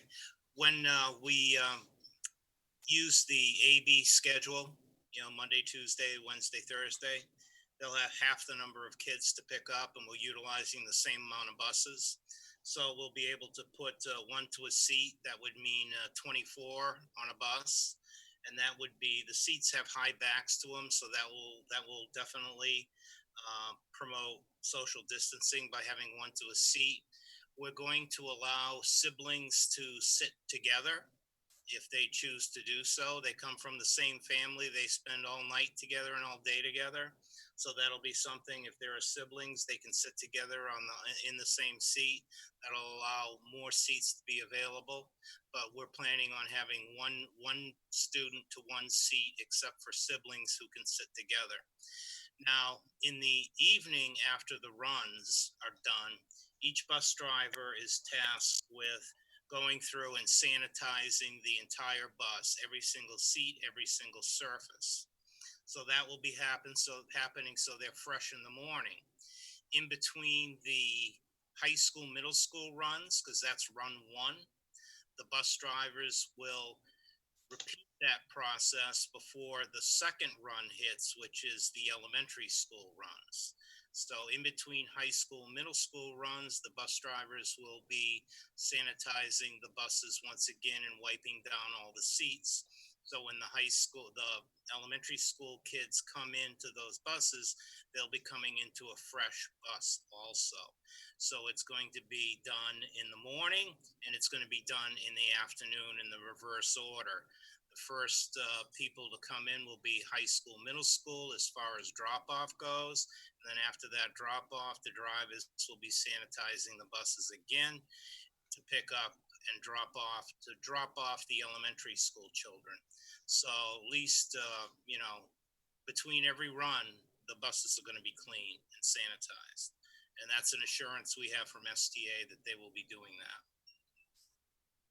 Thank you, Matt. So the next question, you've already answered part of it. I'll answer the other part. Will all students and teachers be wearing masks the entire day? Look at the policy on the district website. That's the policy the board is currently contemplating. Teachers will be wearing masks. We will provide masks for teachers because they're our employees and we owe them that. And all staff members will receive 2 masks, washable masks. Wear one, come home, wash it, wear the other one, wash it, take out the other one, and so on. And depending on the board action, students will be wearing masks potentially in the areas outlined in the board policy. The next question, will there be recess at all for 2 days? My son is at school. Will they wear masks outside? The current plan is for there to be recess. You heard Mr. Chevenel talk about striping to make sure that we can have designated spaces for multiple classrooms of children outside. You heard Mr. Fabrizio talk about from his days as an elementary principal, you all play at the jungle gym and you all play over here and so on. But we recognize, you also heard John say, the importance of play and how much the social emotional team has been working on and recognizing that very important component of the school day. The plan at the moment is for them not to wear masks outside. I say this to you now on July 29th. That doesn't mean that might not change, but at the moment, we are into data on this. And if students are outside and playing and other strategies are employed, we're going to try to not have them wear masks outside. That, by the way, is not part of the current board policy that they're reviewing. So we'll see. Then, John, if I could I'm sorry, I've just missed it here. 1 second. I can go. I'll start. What will remote learning look like in the fall? Will it look like it was in the spring? Or will it have video conferencing into the classroom, instruction for all day? Will it actually be graded? Everyone is forced into school, clear direction. So there's a lot in this question. And I think I've answered most of it. It'll look in the fall in a hybrid model, 2 days of in classroom, 2 days of out of classroom. It'll be a continuum of learning. It'll be with equal weight to both in the classroom and out of the classroom. Assignments will be balanced. We will have a scope and sequence. We are hoping that to utilize a platform to deliver that function so it's consistent and clear and imposes rigor. Will it look like it did before? I think it will look better than it did before. Again, this is new, and we'll say that. We are going to do our best, and we have done a lot of work to design this. We have over 200 educators working now. We will have our whole teaching force working when we come back together on August 31st. So that is going to happen. And will it be graded? Yes, work was graded in the fall, and we will continue to grade work. Yes, we will. And there will be assignments, there'll be a scope and sequence, there will be a very clear instruction on how that will be graded. And again, since we were forced out at the beginning, there wasn't clear direction in the beginning. I'll be the first to admit that. We turned on a dime, as Mark said, and we gave direction as we were flying that plane along the way, like many other districts across our entire country. So now we're coming out with clear direction, with a clear platform, with clear instructional goals for students in the fall. Thank you, John. Then could you please explain if teachers will remain with the students? For example, one teacher for group A, a different teacher for group B, or how similar the remote curriculum will be to the in-person curriculum? Well, I think that again, um, I think that it will be similar in the fact that there'll be, I just mentioned this and I'll kind of repeat myself. I'm sorry. That really it's going to be materials presented both online and in classroom. There is opportunities that we can to video ourselves. There's opportunities where there may be Zoom meetings. There may be opportunities where there's interactive online platforms that we're utilizing that will help us both balance education between in school and out of school during that time. That'll all be done through a scope and sequence and a map of our curriculum through the first 6 weeks of school, which we're currently working on. Perfect. Thank you, John. Here's another one, John. If they are 100% remote learning, will the students and teachers be from all elementary schools in town or just from their home schools? I'm sure, Mark, you're going to talk about this, but please fill your survey out. This will help us with this question. This is critical for us because if I only, let's just say, for example, I have a remote third grade teacher and I only have 5 remote kids across the district. Well, of course, I would utilize kids across 5 from each building. So, of course, that would be 15 remote kids. One teacher could do that all remotely. So, certainly, we would utilize one staff member.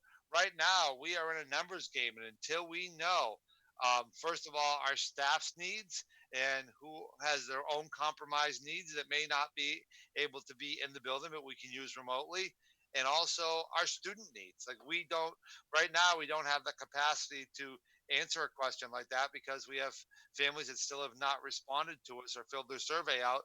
So we don't know if they're coming back. So that makes it harder for us to plan for questions like that.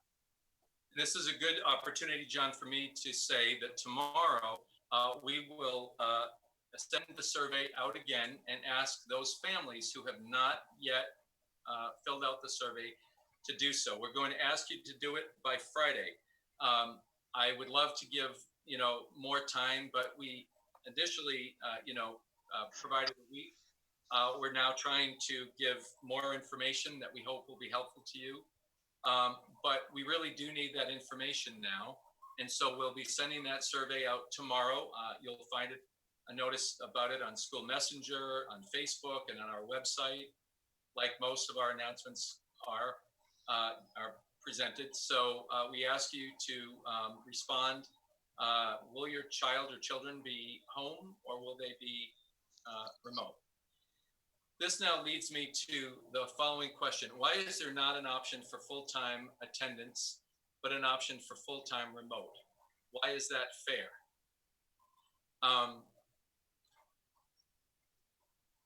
The fact of the matter is, I didn't become superintendent. I didn't become a teacher. I didn't become superintendent.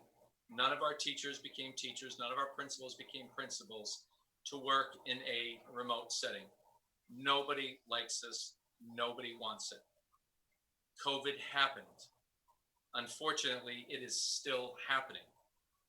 And the reason we didn't provide a full-time option is because we are trying to reduce the likelihood of spread. We don't want schools to be the hotspot. People go out and live their life. They go shopping, they go on vacation, they interact with family and friends. We in the school setting have no way to know what our families are doing on their time, nor should we. But in the presence of a pandemic, and New Hampshire has not been spared, then we cannot say for sure that bringing 4,000 students back all at once and 800 teachers back or staff members back all at once is going to be completely safe. We have no data on this because as soon as things took an uptick in March, we closed. We've never had an experience of teaching 4,000 students and with 800 staff in a pandemic. So our phased in approach is to say, well, let's see how it goes with half of that and our staff. That is a very tricky proposition. We've heard loud and clear from our community that they want school back. So do we, but we cannot do it right now in good conscience under the current conditions, fully back to school. So it may seem unfair. I would like to view it as the best way that we can serve our function as teachers and educators, and our other important function of being stewards of their safety, which we absolutely are. So I apologize for the perception that it is unfair, and I absolutely know that every school district, and most of them in New Hampshire, seem to be doing some form of remote. We don't take that lightly. I'm well aware, and our board is well aware and has labored on that decision because they know what it means to families who must work. It is a terrible, terrible hardship. No one denies that fact. No one has taken this lightly. But at the end of the day, our children and our families and their families have to be safe, and our staff need to be safe. And so right now, that's the best option that we can provide. So I think this really concludes our meeting tonight. I'm going to just say a couple of things in closing. We're going to reissue the survey and ask the families who have not filled out the survey to do so by Friday. I also want to say that we are in the midst of developing a web location for questions. John and Matt and I have received many, as you can imagine. We've taken some time to address some tonight. But we're going to send out a special address over the next day or so to which you can address all subsequent questions about school reopening. We're also going to have developed, and will soon publish out an update about school reopening and answer as many, use that space to answer as many questions as we can. And then I will continue to provide updates as necessary to do our very best to keep our families informed. We hear you, we share your concern. We are partners with you as we hope you're partners with us. And we will do our very best to provide security for your students and an environment where they can learn and thrive under these conditions. How we go goes everything else. And so if the adults are committed to what they're doing, can promote confidence, calm, then our students will remember this time as a time where the people they needed stood up. And that's what we're trying to do. There is no greater mission right now for our students than to try to be models for how you handle yourself in a situation that's tough, and to provide them with as much comfort and clarity and normalcy as we can, given conditions that none of us created, but all of us are having to deal with. I also just want to say on behalf of the school board that it is their plan to begin in-person meetings at the first meeting in September. We have been meeting remotely as a board. We have resisted in-person instruction for summer school so that we can buy as much time as we can to keep people where they need to be, to follow the emergency orders that are still in place in New Hampshire. And so we are going to meet remotely one more time, I believe, in August. And then if there's an emergency meeting following that, that will likely be remote too. But once school resumes, the board would like me to share with you that our in-person meetings at Town Hall will resume as well. That's in September. So having said that, I appreciate all of you and your patience for allowing us the opportunity to answer questions for and with you tonight. There will be additional opportunities to do that. We thank you for your patience in giving us the time and the space we need in order to do the best job we can on behalf of your children and our community. And we look forward to welcoming your students back as happily as they can come. We are happy to have them, and as safely as we can do it. So with that, I'm going to say goodnight. I'm going to thank John and Matt for all your work. I can tell you these men have worked hard and continue to work hard. So I thank you both for being here tonight. And I think it's time now to sign off and say good night, everyone. Good night.